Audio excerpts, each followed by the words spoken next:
Okay, hi guys, I hope you people are doing well. So, welcome to this orientation session for the Advanced Performance Management.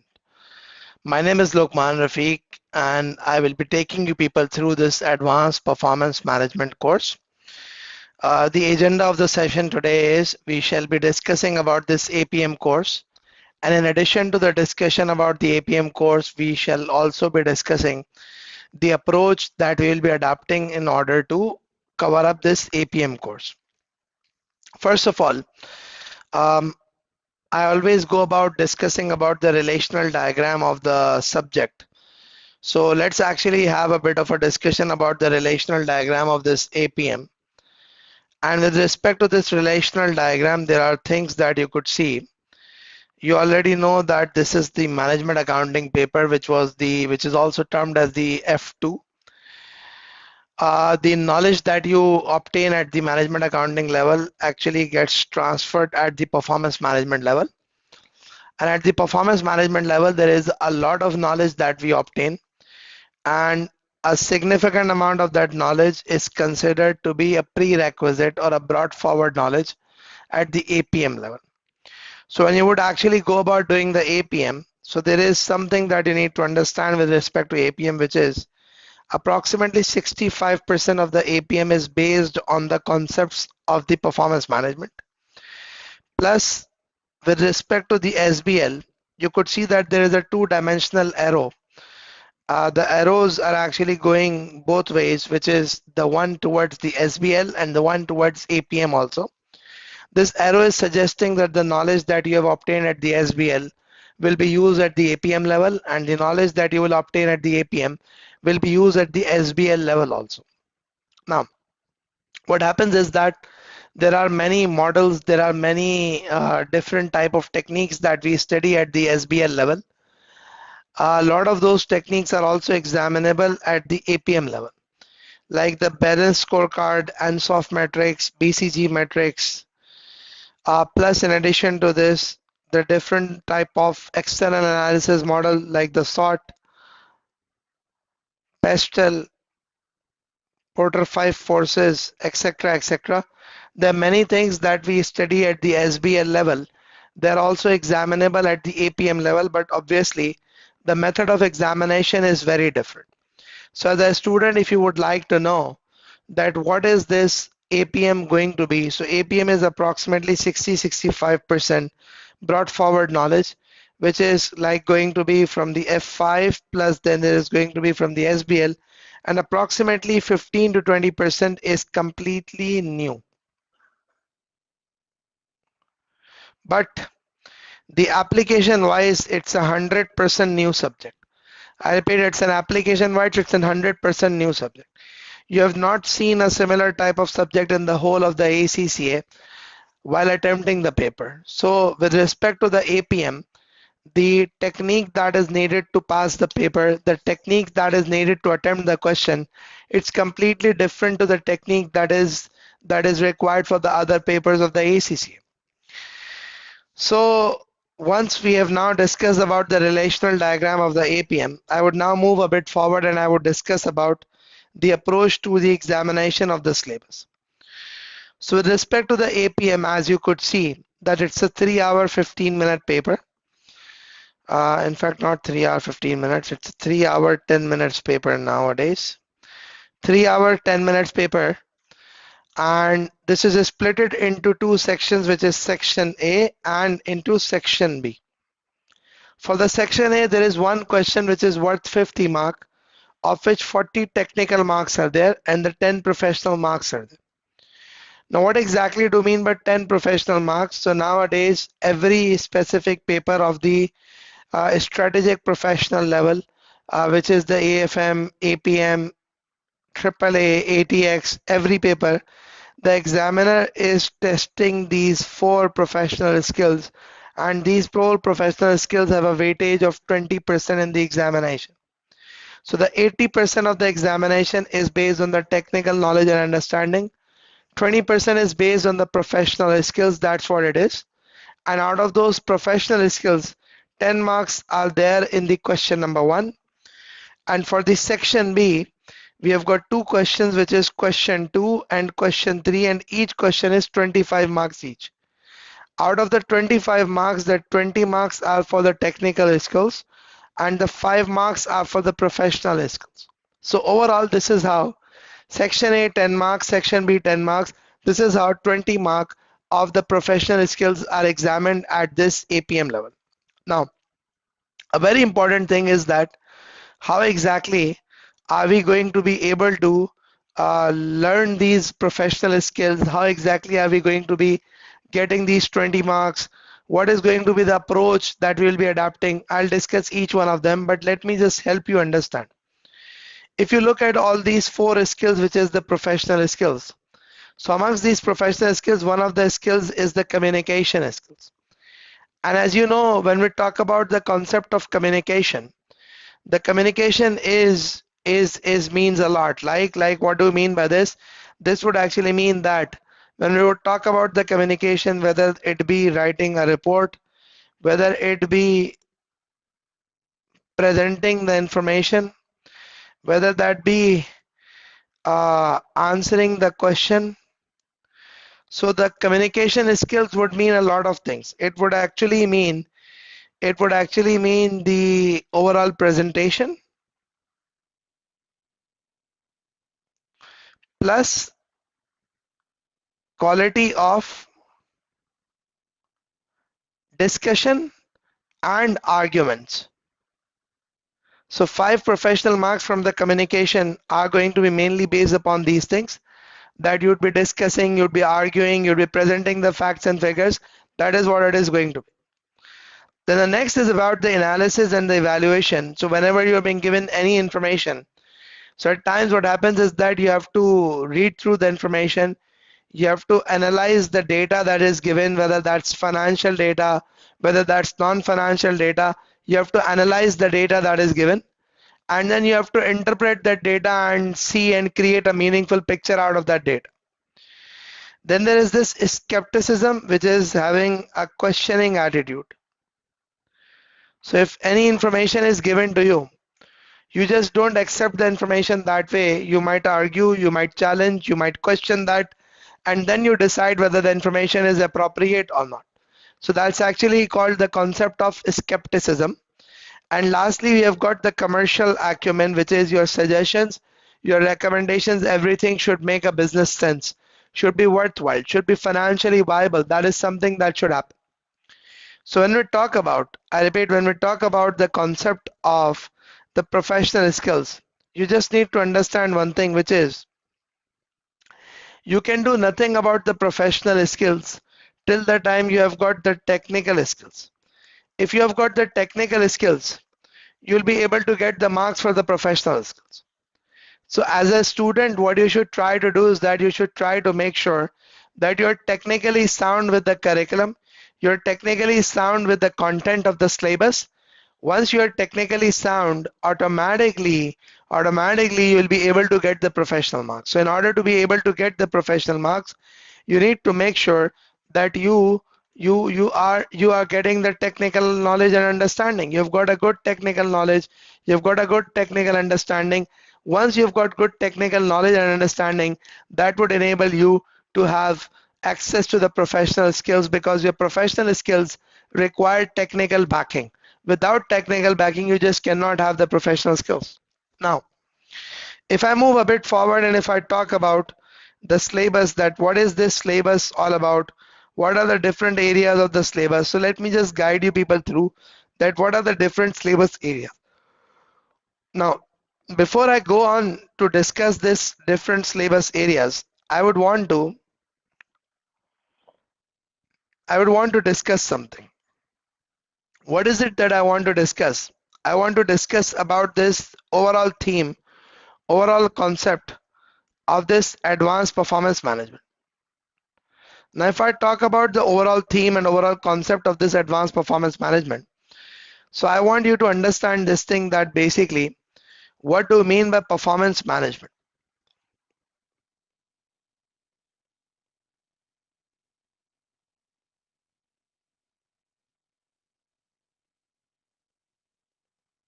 So when we talk about the performance management, I repeat, when we talk about the performance management, you need to understand something, which is the concept of performance management is ensuring, the concept of performance management is ensuring that the organization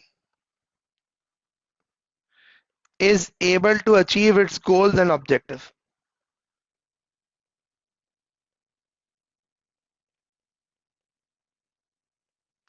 So when we talk about the performance management, the concept of performance management is that you as an organization is able to understand that the organization has to achieve its goal and objectives.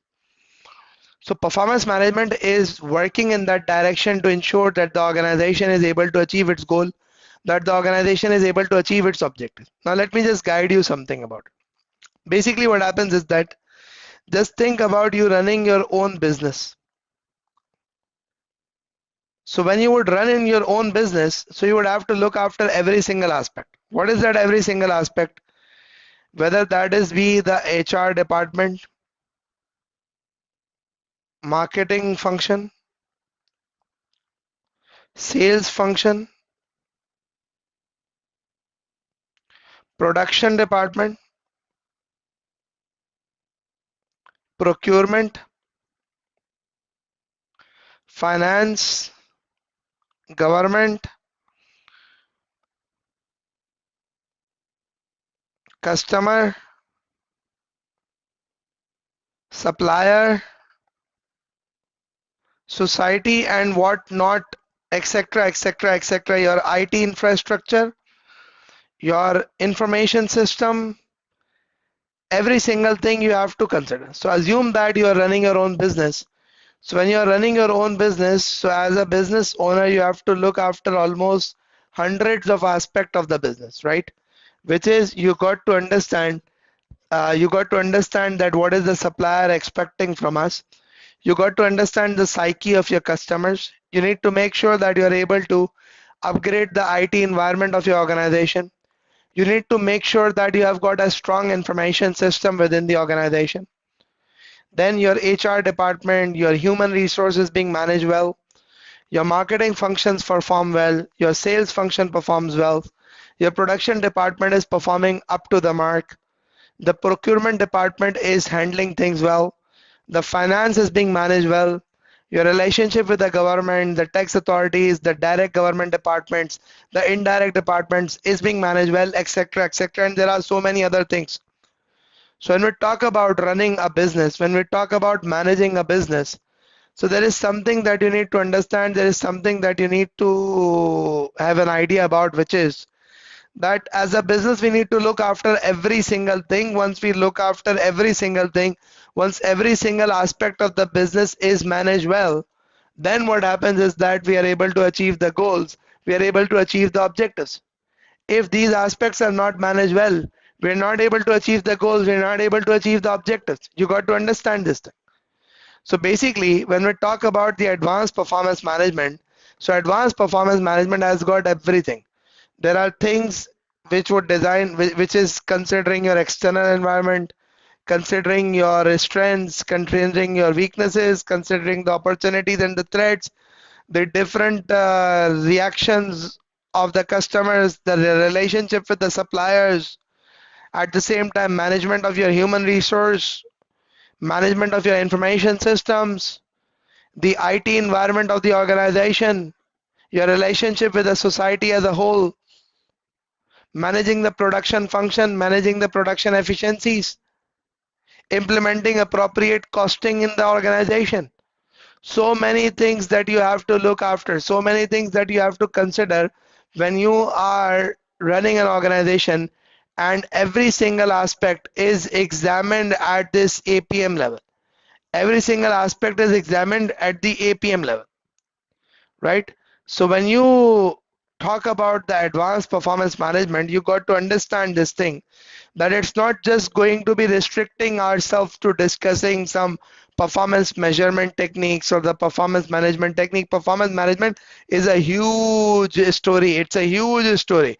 There are hundreds of things that you have to look after when you have to manage the performance. Because ultimately, what do you need to do? You need to make sure that the organization is able to achieve its goal, that the organization is able to achieve its objectives. Now, let me just take you people through the syllabus so you could have a bit of an idea. You could see one of the syllabus section areas is strategic planning and control. So as the name suggests, is strategic planning and control. So at the strategic level, how would you plan out your organization's future? And how would you control, how would you manage the performance of the business? That's strategic planning and the control. So that's one aspect, the strategic planning and the strategic control, that how would you plan out your business is multiple aspects, whether that be the strategy, whether that be the product, whether that be the approach towards the market, etc., etc., etc. So there are many factors that are considered, which is the business structure, the organization's objective, at the same time the environmental, social, and the governance factor, etc., etc., which in the short form is termed as the ESG. Then in addition to this, there is this performance management information system and development in technology. You just need to understand one thing, which is if you don't have sufficient information in hand, if you don't have appropriate systems to report the information, then ultimately what is going to happen is that as a management accountant, as a performance management consultant, you would not be able to run your organization well. So in order to run your organization well, in order to enhance that your organization's performance, a very essential factor, a very important factor is to have a strong information system, which is how the information would be gathered, how the information would be captured, how the information would be reported, etc., etc. You need to have that specific factor. Then we talk about the concept of performance measurement. When we talk about the measurement of the performance, the measurement of the performance is quantification of performance. It's quantifying the performance. I mean, when we talk about the measurement of the performance, it's about quantifying the performance. And you could quantify the performance using the financial performance indicators, using the non-financial performance indicators.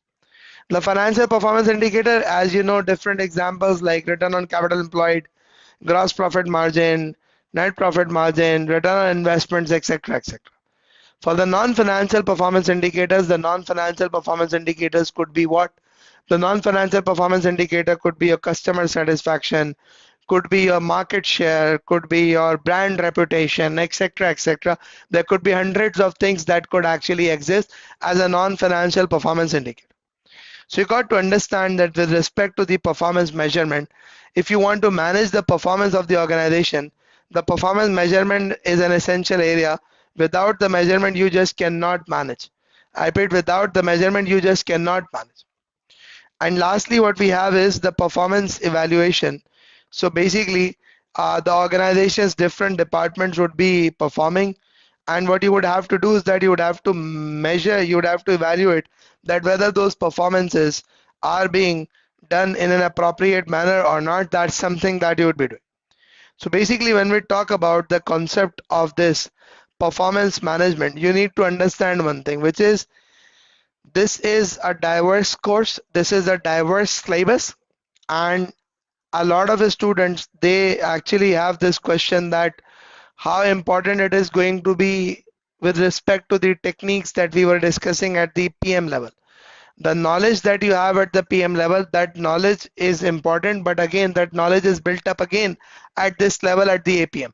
So you just cannot do APM without the PM knowledge, but at the same time, you just cannot do APM on the PM knowledge basis. For the APM, you have to understand that the PM knowledge would act as a basic, and that basic knowledge would help you develop further and be able to attempt the answers and be able to handle the scenarios. So as a student, at times you have got one of the questions which you generally have, which is that should we opt for APM or not? Why should we opt for APM? So like, see, what happens is that if you are somebody who wants to be innovative, if you are somebody who has a mindset in which a lot of thoughts come to your mind, in which a lot of ideas, a lot of suggestions come to your mind, then this APM course is made for you, because this course actually means you are acting as a consultant for an organization, enhancing its performance, whether that be implementing different solutions for enhancing the production, for enhancing the efficiency of the staff, for encouraging or for motivating the human resource, or for ensuring that we have got these smart budgets being set, etc., etc. There are hundreds of things that could possibly happen, right? So when there are hundreds of things that could possibly happen, is that so this APM is made for you. But if you are somebody who is like who does not have a good thought process, then APM is not made for you. If you're somebody who would be like, I'm happy doing the calculations, then APM is not made for you, because APM is hardly 15 to 20% calculations. Rest of the APM is discursive. Rest of the APM is discursive. So now the next important thing is that how would we be conducting this APM course? So I've actually listed down some of the key features of the APM course that we would be adapting, which is this course is an online blended course, which is the mixture of online live and recorded classes. So as soon as you get registered with us, you get access to the recordings of the whole course. Plus, we have got live sessions, which I try to ensure that we do weekly. But in case if we are not able to do weekly, we try to make sure that we have around 6 to 8 live sessions during the whole duration of the course. Plus, I've got a very active teaching assistant who is assisting me on this APM. Um, she's very active, and what you do is that you submit the assignments, and we ensure that we give feedbacks to you within a week's time. Plus, in the last month before the examination, I've got live revision classes, which I do conduct. Plus, what happens is that we do conduct the mock examinations and give feedbacks on those mock also. The last week before the examination,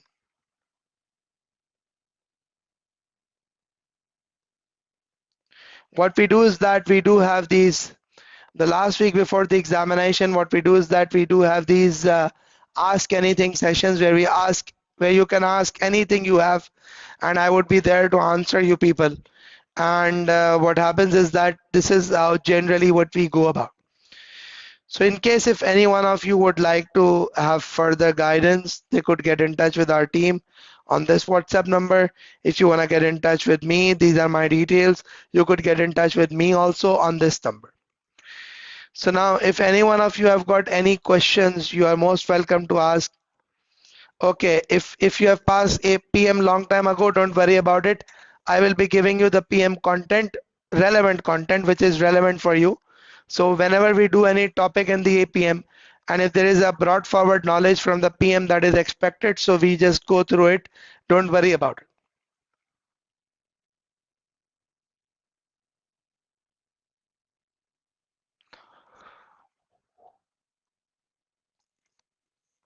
Okay, so in case if there are any questions, you are most welcome to ask. Well, Hawa, it's not very difficult to pass. It depends upon how you prepare for the examination. If you prepare for the examination through practice questions and all that, if you practice, submit assignments to us, inshallah, you'll be able to pass. The biggest problem that the students they have is that they don't practice writing down the answers, because here you have to write down the answers and there is no one single answer for the question. So more you practice the examination question, the better you become.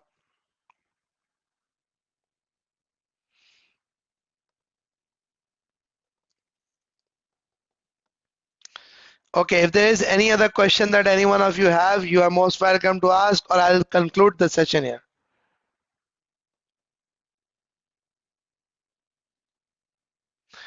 Okay.